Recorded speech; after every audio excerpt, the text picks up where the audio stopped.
Pythagorean theorem. Pythagorean theorem. Pythagorean theorem. Okay, whatever it is. Listen, guys, I'm teaching my 10-year-old what their school won't. Schools teach our kids these tricky words, Pythagorean theorem, but not how to budget. They teach them about the Industrial Revolution and the different golden age and the different ages, but not how to solve one single real world problem. And the results really speak for themselves. A recent report I found has a staggering 87% of Americans don't believe that high school really prepared them for the real world. Also, they don't feel they're prepared to handle money in when they graduate. And get this, about 73% are convinced that they'd be in a better financial spot today than if they just learned about personal finance or business, even marketing and sales, than they would in school than if they learned that than compared to the real world. And get this, like 73% are convinced that they'd be in a better financial place if they had just learned a little bit about personal finance. To me, that is a massive failure. It's actually a systemic gap that leaves our kids dangerously unprepared for the lives they will actually live. The reality is, this system that we are coming from is the industrial age system. It was designed for a period of time. And you know what? I think it's done a really good job, and I still think it's decent for specific countries who are in their industrial booming age. But today, it's not really like that. And what I'm pushing my own kids to do is a much more progressive approach to education. So I decided to take my 10-year-old daughter, Delta, her education into my own hands. We're starting a business, and I'm going to document the entire process with you guys. I'm going to teach her the life skills that she will actually need, skills that help her build clarity, help her gain clarity, build confidence and resilience, and a sense of control over her little finances and what she gets. This isn't just about making a few bucks. It's actually about her education. And I want to tell you something. I want to tell you a little journey. When I first started with my kids and as they were growing up, I used to take them to the store, and if they got a good grade, I'd go out and buy them something, right? I'd buy them like some kind of gift and reward them for doing good work in school. And that can work. That's okay. However, this kept going on, and every time I would go to the store, they would end up saying, "Daddy, can I get this? Daddy, can I get that?" And that only lasted like about 3 times, and I was like, okay, this is not going to work. I need to come up with a better system. So what I decided to do was move to the, I don't know, call it, I don't have a formula for it, but let's just say the work for it method, right? So I decided to start giving them projects, whether it was school related or around the house. So I'll give you one. When I was growing up, I used to do chores. I used to empty out the barrels. I used to vacuum the floors. I used to clean the cat litter, right? I used to have all these things I needed to do, and I have to do them every day. And then at the end of the week, I'd get $5. So what I decided to do was also incorporate that with my kids. They had these daily chores. However, this time they don't get paid for their chores. I decided to change that a little bit. What I ended up doing was to reward them for their education. So every time they would read a book, they'd get 1,000 shillings. Every time they did a worksheet paper, which is imagine a worksheet where you're maybe writing cursive or your letters, your numbers, basic math equations, stuff like that. Every time they finished a document, I'd reward them with 1,000 shillings. So it was do more education, get rewarded. Also for typing, by the way, forgot that one. Learning how to type, they get rewarded. They get money for that work. And every Saturday, I would sit with them and review all the work they've done. And if everything went well, which most of the time it did, they would get their money and they'd get their cash. Then I would go out, maybe we'd go out on Saturday or maybe a Sunday afternoon. And if we were out and they wanted to buy something, they knew already they would go with their money. It's not like I had to hold on to it. They would manage their own money. And so when they would manage their own money, now they were responsible for, adding up how much it would cost, if they're going to buy it or not. The first time it was really funny. It was really funny because they spent all their money on the first time this happened. They blew it all. And then they're like, oh, that's it. So now they realized they had to go and do more activity work or schoolwork, whatever it was, to go get more money. And that went on for a number of months. But I remember the first time they're like, wow, okay, so we spent all our money. Now we got to go back and do more stuff. So that was really, really fun. And we still have the same system today. But let me tell you, the reason why I'm doing this with my daughter is because, let's be honest, the world is changing at a very drastic pace, especially with AI. Technology is evolving. The job market is in a constant flux. And the skills that are needed to thrive aren't just what you can memorize anymore, like cramming. It's just like cramming for a test. It just doesn't work. Yet the core of our current education system often feels stuck in the past, in the industrial age. We spend years drilling the kids with facts and figures, and we let them be completely dark on the practicals in life. It's almost like when they finish, it's like we just let them go, and there's no school after graduation for the school of what we like to call hard knocks, right? We just learn about it along the way. And it can be a huge source of anxiety for parents. Sometimes we see, like in the headlines or in the news, we'll see things like how there's sky high debt across the country, and people are worrying. Some people are stressed out, and they're putting themselves in sickness, right? So are we really doing enough to prepare our kids? Are we doing enough? And I think the data that's out there says that we should be concerned. I know I was concerned. Years ago, I said, I want to do something different. While many of us never get that chance, with only about 1 in 5 adults have taken personal finance class in school, we're left hoping the system would be improved at some point. And I think it's moving, but I think it's just slow. Okay? It's a bit slow. And to be fair, schools are starting to catch on, but they're just not there yet. Okay, just recently I was reading an article that in the I think it was June or July of this year, 29 states actually now require students to take personal finance course to graduate. Now that's a huge jump from a few years ago, by the way, because this was like not even there. This didn't even exist. So by the way, if you took personal finance class in your school, let me know if you did in the comments. I didn't. The only way that actually I was able to learn about personal finance was when I got my first internship job. I was a mortgage originator, and my girlfriend's father actually is the one who handed me a book from Rick Idleman. It was A Truth About Money. I think that's the name of the book.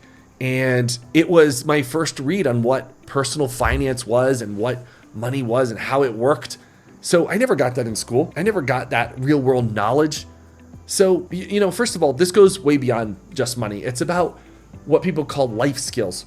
These are the tools that help us navigate, communicate, and manage our own lives, like critical thinking, for example.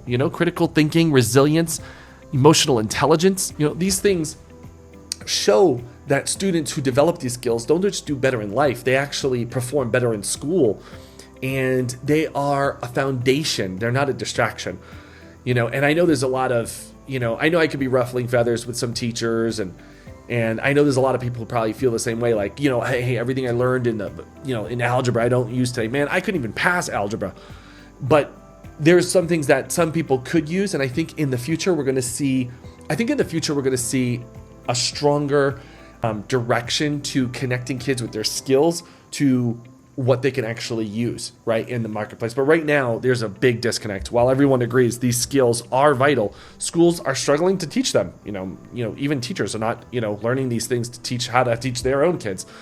And many parents feel unequipped to fill the gap, with record high debt in homes, consumer debt. In fact, a lot of parents admit that they hesitate to talk about money with their kids, maybe because they feel like they're not good at it yet.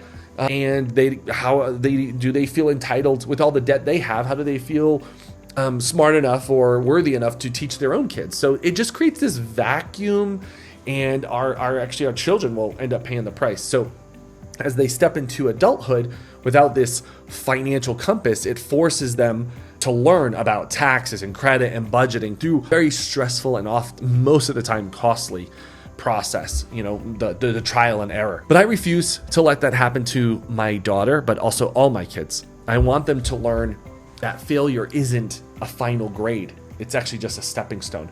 I want my daughter to understand the connection between effort and reward, and not just a theory, but that her destiny is in her own hands. This project is my answer, and it's my answer to a education system that I feel is not prepared, and it's maybe letting her down. It's our hands-on experiment to building a true life-ready human being, ready to get out there. So what we decided to do, okay, before I dive into what the business is and how we're doing it and how you can follow us along on the journey, I just want to go over, three main things about, what our mission is, this real world education. So the curriculum for this, call it one school student, it's not about textbooks or lectures. It's not about like, I'm going to teach her the whole thing and she's just going to listen. No, it's actually this curriculum, and the way I'm structuring it is built on 4 fundamental pillars, all taught through running a small business. The first pillar is going to be probably the most obvious, and it's probably the most obvious, but mostly neglected. It's financial literacy. It's crazy how most people like just miss this one. We expect almost like young adults to manage their finances when given them zero training in it.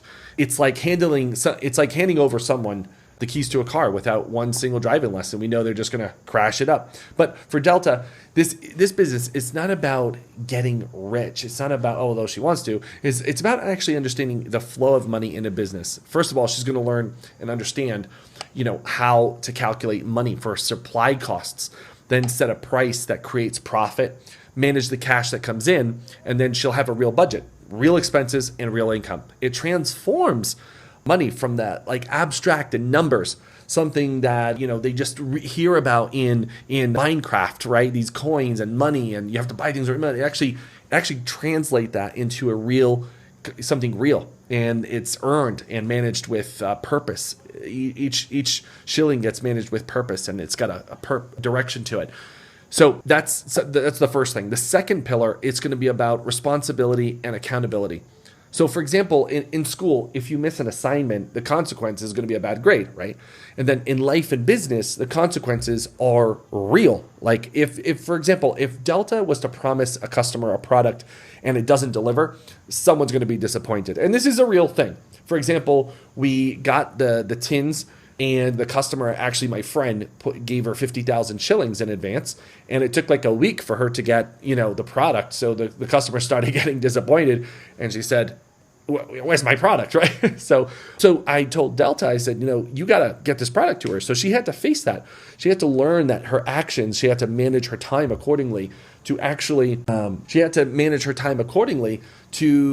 the product done, put it in a container, and get it done. So that's real. It's not, it's a real thing. It's about understanding that you have to show up and follow through, and that is non-negotiable. Okay.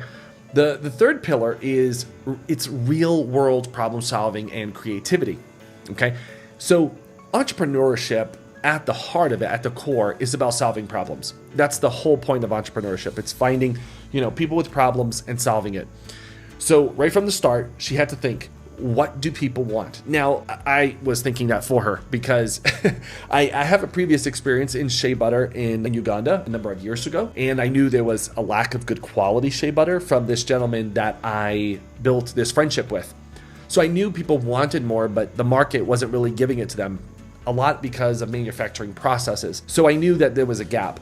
What ended up happening was I found a product randomly at an expo.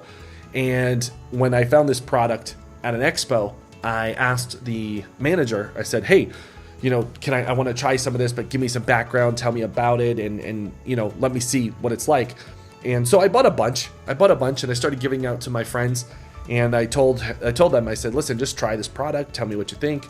One of the things I did, though, was I took the label off of the product and I gave it to my friends. So I took the label off and I wanted to hear their real genuine feedback. And they loved it. They actually said, Nate, where can I get more of this? I really want to. It's really great. It's better than any other shea butter I've had. And so that's when I saw that the feedback coming in over and over again, that's when I knew I was onto something. So I was getting basically pre-orders before I even had product and everything. So initially, what I ended up doing, and this is more like on the fly thinking, what I ended up doing was I contacted the owner and I said, listen, I want to figure out something. I either want to buy the brand or create some kind of partnership, but I think you have a really great product. And at first, they said, no, we're not interested. We're like, no, we're not doing it. And I was like, why? Why not? Like, what can we do? No, not for sale. And it just wasn't the right time. After some time, I still had people asking me for product, and that was the demand. So what I ended up doing, I reached out again. I think this was probably 6 to 7 months later. I reached out and I said, hey, has anything changed? Are we, has anything, could we, have another meeting with the owner or something like that? Because the first time there wasn't even a meeting. So I want to make that clear. There wasn't even a meeting. It was just a complete no. And then on the second time I asked, it was, yeah, hey, why don't you come into our office and figure out, let's have a discussion. So I was like, great. So when we went to the office, I was able to position like what I'm capable of doing and what they're great at, and aligning the skills and creating, and creating a partnership that made sense, right? And that's really important, because now we have demand, but we have how are we going to solve the problem and get the product to market to solve the problem. So that right there goes, what that is, the underlining tone of that is the fourth and final pillar, which is about building confidence and independence. Now, you might not think that's confidence, but here's the thing. A lot of people, sometimes they ask for things and they get rejected, and then it dies from there. Like they might come up with this idea and then they get rejected and they're like, oh, I can do this, and boom, it's done, right? Nothing, it just gets tucked under the mattress, under the bed, and that's it.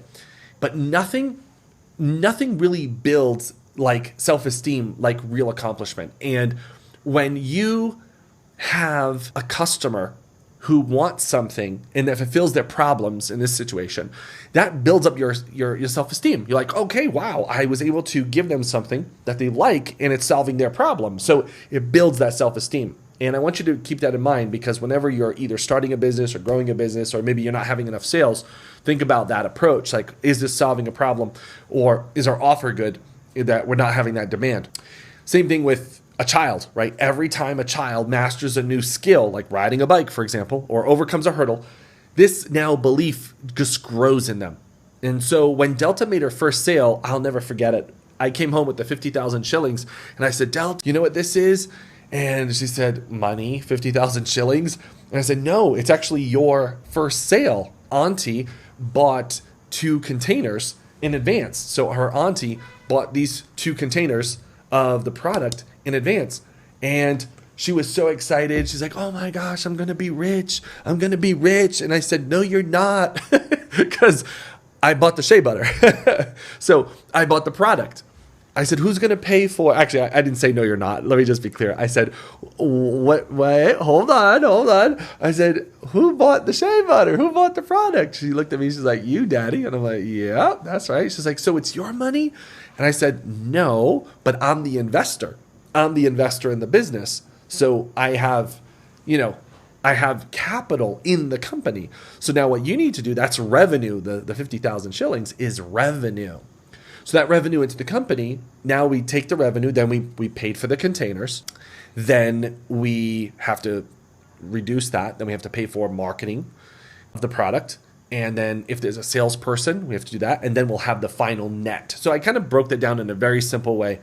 But when she made this sale, okay, and she saw that, she had a high, a low, and then a little bit more excitement. I tried to leave it as an excitement thing, like, hey, this is a good start, okay? And this is a great place to be. And that really opened up her mind and her eyes, like, wow, this is really cool. This could be something. So, first, another thing, successfully running a small venture, it gives any child a profound sense of pride, independence, something that's theirs. It shows Delta that she can have this like idea or this product and create something out of it and make money from it. And it's this lesson, it will empower her for the rest of her life. One of the coolest things along the way, as I think it was like a week or 2 later, I told my kids we needed to fill these containers. We needed to fill the containers with product. So we got them working together and we had some fun. We turned on some music and we started all working together. And after a while, my older daughter said to Delta, she said, hey, you're going to need a website. Do you want me to design it for you? And I was like, whoa, okay. Because my oldest daughter is an artist and a designer, and she it just came natural to her. And that's the beauty about children. And I don't know how we lose that along the way, but that I truly wanted to foster that. And I will tell you that story in another video of what happened about, Brooklyn, with the website. And it's a really funny story, by the way. I want you to hear their negotiation. But I want to leave you with this. These are pillars of foundational education that I want for my daughter. It really makes me wonder about other kids. And it makes me think, I think all kids should have this kind of, education, like building a business, starting a business. And now with the power of AI, it escalates that. It definitely, speeds up the knowledge. Share that in another video too, how my oldest daughter is using AI in school. But it makes me wonder about you. What's the one skill that you wish you had learned in school that would have made the biggest difference in your adult life? What I want you to do is put that in the comments below. I'd love to know what it would be for you. And I'd love to hear your feedback because I want to see if it's aligned with mine. Some of the things I think of that I wish I had, of course I could go through a whole list, but I'd love to know what that is for you. So in the next video, I'm going to share with you the birth of this business and how we did it. And we're not going to just talk about theory. We're going to talk about the entire thing. I'm going to break it down for you, like the containers, costs, what we did, how we did it. I'm going to also show you footage of outside of my office studio, and I'm going to show you, like real life processes in this. So if this is interesting to you and maybe you're thinking about like, oh, I want to start a business and how this works, or if you just want to follow along on the journey, then subscribe so you can be notified and you can see how this turns out for her and along the way. And then I'll also share the process for Brooklyn, my older daughter, in the process as well. So anyway, if you like this kind of stuff and you want to see how this project turns out for them, then follow along, and I'll see you in the next one. See ya.